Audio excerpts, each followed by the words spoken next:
Are we when it comes to oil and gas and tariffs and such? Well, here to help explain the latest developments on that side of things, Matt Smith, energy analyst for Kepler. Matt, welcome back.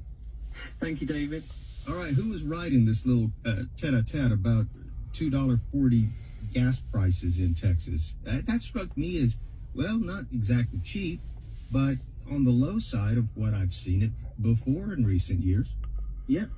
No, absolutely. So, you've had President Trump that has come in, and when we look at the oil price, and the oil price is the key driver of the price of prices at the pump, we're looking at oil has dropped about $11 since President Trump since the inauguration. So it's gone from $78 down to 67-ish today. So that's nearly a 15% drop.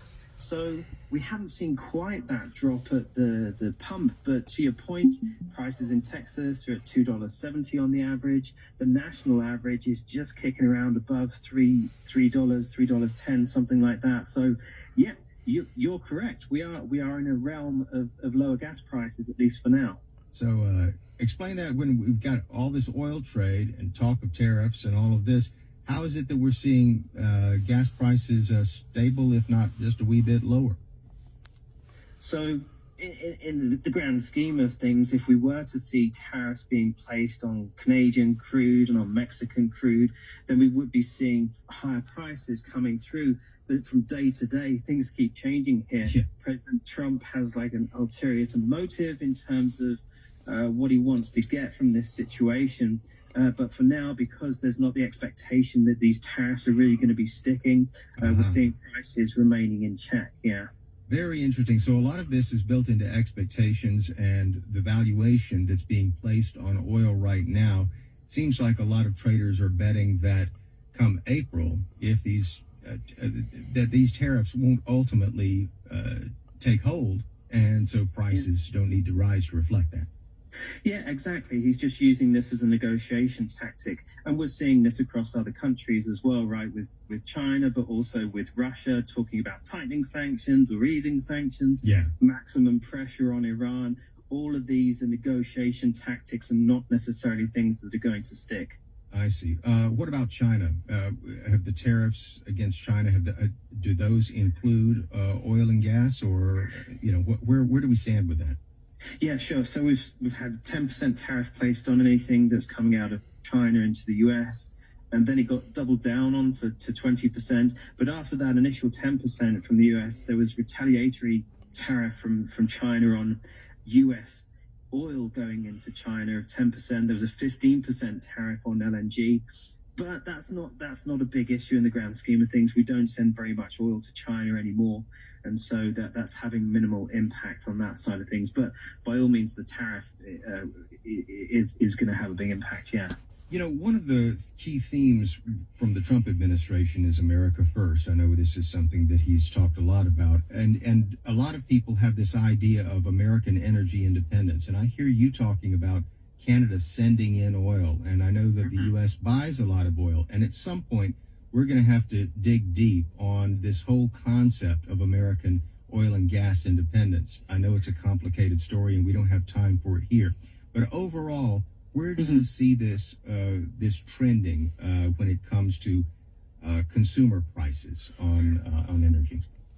Sure, they should remain fairly flattish here as long as inflation doesn't start charging higher. But to just quickly address the independence issue, that's a myth, right? Because when we're talking about crude from Canada, Canada sends 4 million barrels a day into the US every day, and we're sending out 4 million barrels a day of crude into the international markets. And so there's inflows and there's outflows, but ultimately the US needs these other countries to send oil. Matt Smith's our go-to energy expert. He's energy analyst for Kepler. Matt, thanks so much for the update.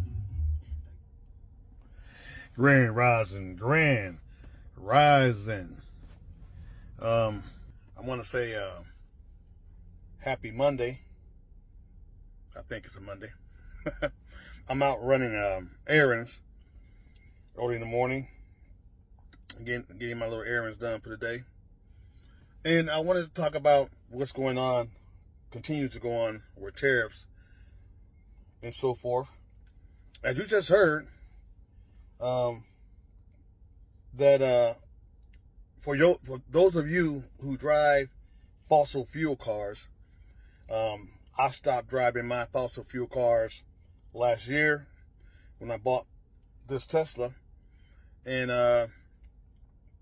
for those of you who drive fossil fuel cars, Trump has made the price of buying gasoline go down. It's gone down since Trump has been president due to his orders and executive tariffs and so forth.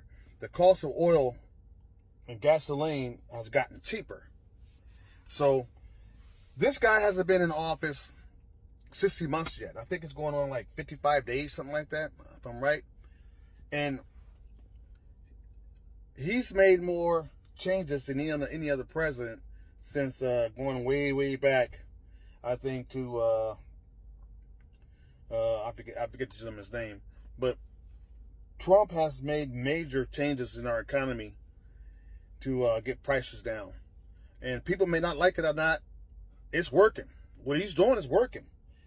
So for all you gas on fossil fuel vehicle drivers, he's saving me money at the pump. Now, as far as my situation, I've had this car about going on 14 months. Have I saved money?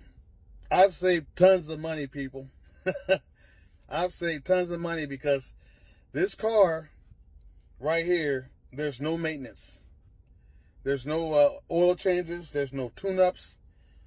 There's no filter changes. There's no belt changes. There's no, I can go on and on. And the vehicles I drove before I drove this were all foreign cars. They're all BMWs and so forth. I have a BMW that I have one last BMW for sale. And that vehicle, all my premium cars took premium gas, the high-end gas. You know, it's expensive to drive a foreign car such as a BMW. And when I got maintenance on that BMW, a tune-up by itself ran between $1,500 and $2,000, depending on what you had done to the BMW. A full tune-up, very expensive tune-up. Oil change was expensive on the BMW. All the parts were very expensive. I've saved a ton of money on maintenance by itself and a whole lot more money on gas because this vehicle is 300 miles on a charge. It only cost me, it cost me nothing to charge my Tesla back up because I charge from home on off-grid solar with my large generator. I charge this car, if I want, for free. There's no maintenance, and I don't have to worry about oil changes, tune-ups, belts going out, all the problems you have with the mechanical fuel sipping engine. There's none of that on here. None. Zero. So that's my personal view why I love to drive EVs. I'm saving tons and tons and tons of money. I mean, I'm so happy. I'm very happy I bought an EV. I'm going to keep buying EVs. And because for me, it's all about the money. For me, it's about saving money. I love saving money. And the technology of these cars are awesome too. The technology is just out the box when you drive one of these cars, what they can do. So I just want to give that update on what's going on with the tariffs in this country and the big change, this big change that's been done by this new administration to get all of them billions of dollars back that's been wasted by the previous president. I mean, hundreds and hundreds and hundreds and hundreds, in the trillions. They're finding in the trillions. So it's a big change, and most Americans are not used to change. That's the problem. Most of us are used to just allowing our corrupt politicians to just print more money. That's why our debt is 32 to 34 trillion, because they haven't been saving money. Politicians have been ripping the taxpayers off. The lobbyists, they've been A lot of corruption been going on. A lot of corruptions in all these organizations that they're finding. It's very sad. So I don't want to get off. I'm gonna go in here and run in the Target, my last little errand early this morning, and I'm heading home for the day. And I just wanted to share that. So y'all have a nice Monday. I think it's Monday. Y'all have a nice Monday, and enjoy your day. The sun's out today in Ag Zone 9A, 9B here in the Houston area. It's gonna get almost to 80 today. It's a beautiful day to be outside doing some gardening, or farming, or homesteading, or aquaponics, or if you put it in the ground, you put it in the ground. Grow it how you want to grow it. Either way, at the end of the day, ain't nobody going to save us. We got to save ourselves.